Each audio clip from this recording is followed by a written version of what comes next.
नमः संस्कृताय। नमस्कार छात्रों, हम काव्य प्रकाश ग्रंथ का अध्ययन कर रहे थे। इसी क्रम में आगे देखते हैं अगला प्रश्न क्या है। मैं डॉक्टर रवि सहायकाचार्य, ऋषिकुल संस्कृत महाविद्यालय गुरुग्राम से। आइए देखते हैं अगला प्रश्न। आचार्य मम्मटेन प्रदत्तम अन्विताभिधानवादम निरूप्य। जो आचार्य मम्मट ने अन्विताभिधानवाद के विषय में जो चर्चा की है उसके विषय में हमें यहाँ लिखना है। अन्विताभिधानम अर्थात पूर्वम अन्विति पदार्थानाम पश्चात अभिधानम। अन्विताभिधानम का अर्थ है कि पहले हमें पदार्थ की अन्विति होती है, पदार्थ का ज्ञान होता है, उसके बाद हमें उसकी संज्ञा प्राप्त होती है, संज्ञा हम उसकी जानते हैं। ऐसा जो आचार्य प्रभाकर मिश्र हैं वो कहते हैं। आचार्य प्रभाकर मिश्र जो कुमारिल भट्ट के शिष्य थे, उन्होंने अपने जो उनके गुरु थे कुमारिल भट्ट, उन्होंने एक मत की स्थापना की, अभिहितान्वयवाद। तो उसके विरुद्ध सबसे पहले इस मत का उन्होंने प्रतिपादन किया। आगे चलकर उनके इस बात से कई लोग जुड़े। प्रभाकर मीमांसा में प्रभाकर मीमांसा जो ग्रंथ है उसमें माना गया है कि अर्थ का ज्ञान केवल शब्द से नहीं, विधि वाक्य से होता है। जो अर्थ है, किसी भी शब्द का कोई ना कोई अर्थ होता है, उसका जो ज्ञान है वो हमें विधि वाक्य से होता है। जो शब्द किसी आज्ञापरक वाक्य में आया हो उसी शब्द की सार्थकता है। वाक्य में बहिष्कृत शब्द का कोई अर्थ नहीं होता। जैसे शब्द है घड़ा। घड़ा क्या है? एक शब्द है, उसका तब तक कोई अर्थ नहीं है जब तक इसके साथ कोई क्रिया या कोई वाक्य आगे ना लगा हो। जैसे घड़ा लाओ, तो यहाँ पर जो घड़ा लाओ शब्द जुड़ा है, इसी से हमें घड़ा लाने की जो बात है उसका पता लग रहा है कि घड़ा क्या है और लाना क्या है। इस सिद्धांत को अन्विताभिधानवाद कहते हैं। अर्थात हम कह सकते हैं कि इन्होंने माना है वाक्य अपने आप में सार्थक है, उसे सार्थक शब्द के योग से बनाने की आवश्यकता नहीं होती। तो इस प्रकार ये प्रभाकर मिश्र जो हैं वो मानते हैं। प्रभाकर मिश्र तस्य अनुयायिन च एतद मतम समर्थयन्ते। जो प्रभाकर मिश्र हैं वो इसके अनुयायी हैं और इस मत का समर्थन करते हैं। ते कथयन्ति यत् पदै परस्परम असंबंधा पृथक पृथक अर्थः न प्रतीयते अपितु परस्परम संबंध्या अन्वितः अर्था एवं प्रतीयन्ते। वही बात है जो हमने पूर्व में कही है।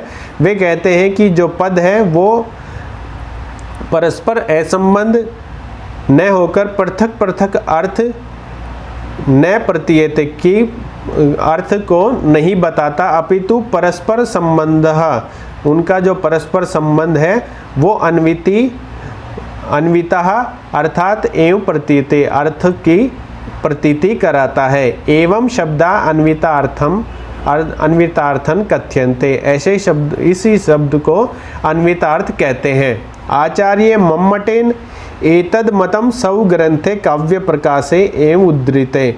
जो आचार्य मम्मट है उन्होंने भी इस ग्रंथ सौ ग्रंथ है अपने ग्रंथ में इसका उद्धरण दिया है।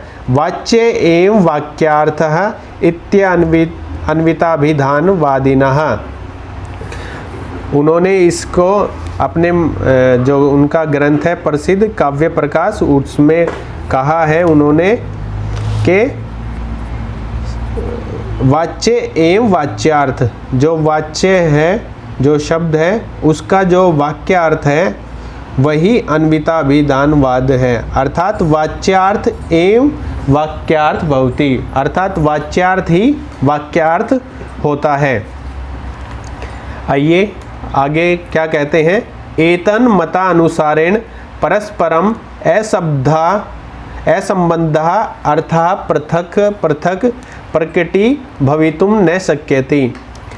अर्थात इस मत के अनुसार परस्पर असंबद्ध जो अर्थ है उसके अलग अलग प्रकट उसको अलग अलग प्रकार से प्रकट नहीं कर सकते। यथा सह पठति, जिस प्रकार वह पढ़ता है, इति अस्मिन् वाक्ये सह इत्यस्य पदस्य अर्थबोध उद्देश्य रूपेण कस्मिंचित् व्यक्तो भवति। यहाँ पर जो सह ये पद है इसका अर्थबोध होता है कि कोई ना कोई किसी न किसी व्यक्ति के विषय में यहाँ बात हो रही है। अथ च पठति इत्यस्य पदस्य अर्थबोध विधेय रूपेण क्रियायाम, और जो पठती है वो विधेय रूप में क्रिया के रूप में उसका अर्थबोध होता है। न अत्र प्रतीयते यत् पृथक पृथक पदई अर्थबोधांतरम तेषाम अर्थानाम अन्वय भवति। यहाँ पर जो प्रतीयति यत्, यहाँ पर ये ऐसा प्रतीत होता है कि जो पृथक पृथक पद हैं वो अर्थबोधांतर अर्थ का जो ज्ञान है उसमें तेसाम अर्थानाम अन्वय भवति, उसमें अर्थ के साथ उसका समन्वय है।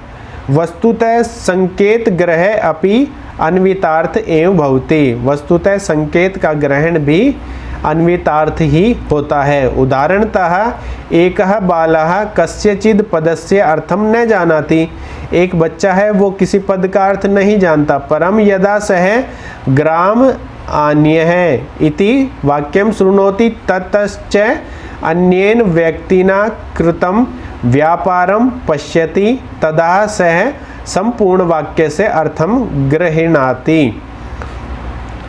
यहाँ पे देखिए एक बच्चा है वो किसी के मुख से सुनता है, ग्राम अन्य है, गांव से आया।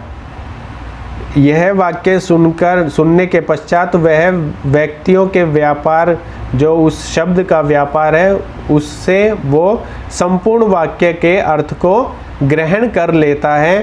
तदंतरम सह गाम वधाए, गाय को बांधो, अश्वम आन्य, अश्व को लाओ इति वाक्यं शृणोति ततश्च अन्येन व्यक्तिना कृतं व्यापारम अवलोक्यति तदा स बालः शनैः शनैः व्यवहारेण गाम आन्य बधान अश्वम इत्यादि पदानां पृथक पृथक अर्थान अवगम्यति। तदंतरम उसके पश्चात वह गाम वधान अश्वम अन्य ये शब्द सुनता है। इति वाक्यम सुनाति ततश्च अन्येन व्यक्तिना कृतिम व्यापारम, जो दूसरा व्यक्ति के द्वारा व्यापार किया जा रहा है, जो क्रिया की जा रही है, अवलोक्यात उसे देखकर वह बालक धीरे धीरे गाय शब्द को, अन्य शब्द को, बधान शब्द को, अश्वम शब्द को इत्यादि जो पृथक पृथक पद है अर्थान अवगम्यते, उनके अर्थ को वो जानने लगता है।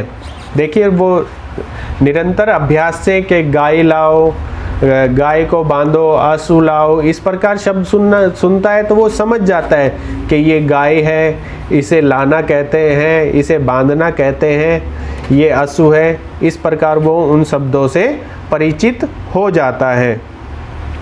आगे देखते हैं।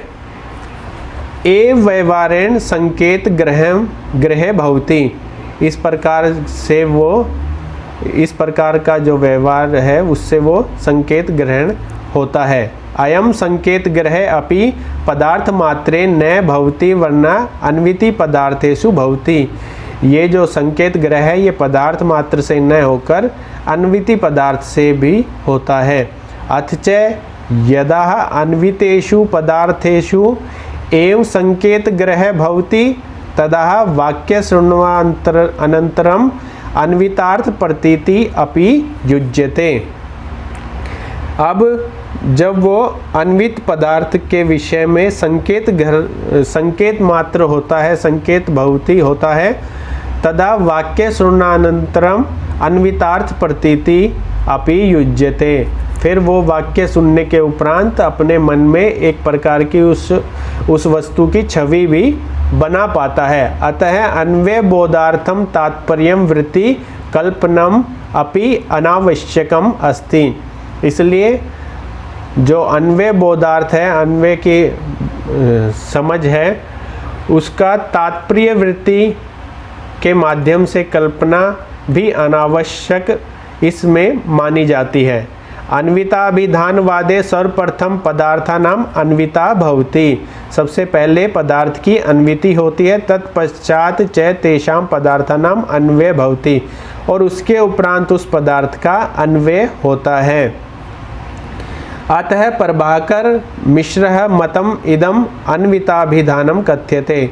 इसलिए इस जो प्रभाकर मिश्र का ये मत है, इसे अन्विताभिधान वाद कहते हैं।